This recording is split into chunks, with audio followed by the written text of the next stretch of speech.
Talking to another human being that we haven't met before can already be quite intimidating, let alone approaching a person that we find attractive.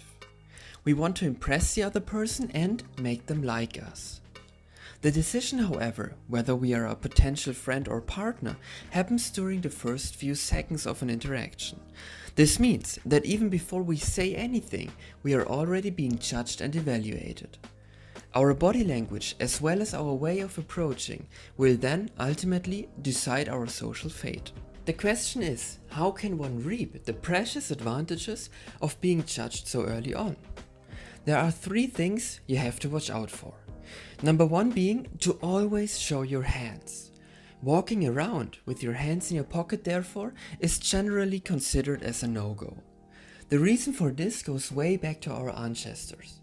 In the primal age, we had to make sure whether or not someone had good intentions. The first indication were their hands. That's also the reason why we, even today, always look at the hands of people when first meeting them. So in order to be friends with someone, you should first show them your hands in order to make them feel safe. The next important step is to look the other person in their eyes.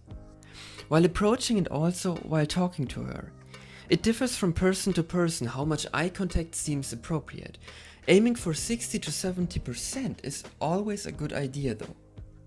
Looking someone directly in their eyes is enormously powerful, since it not only releases a lot of oxytocin, which builds trust, but it can also set free all different kind of emotions. As this video of the Liberators International shows, where they let strangers look in each other's eyes for a certain time.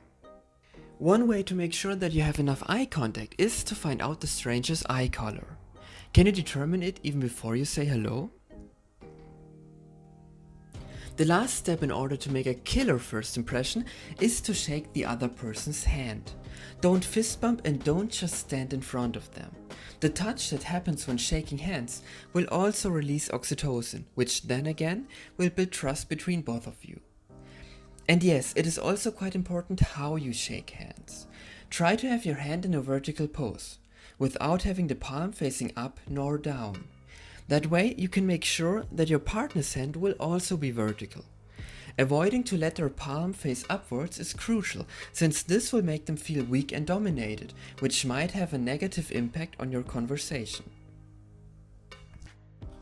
Now go out there and make some killer first impressions, because learning something is great, but you have to put it into practice in order to gain something from this information.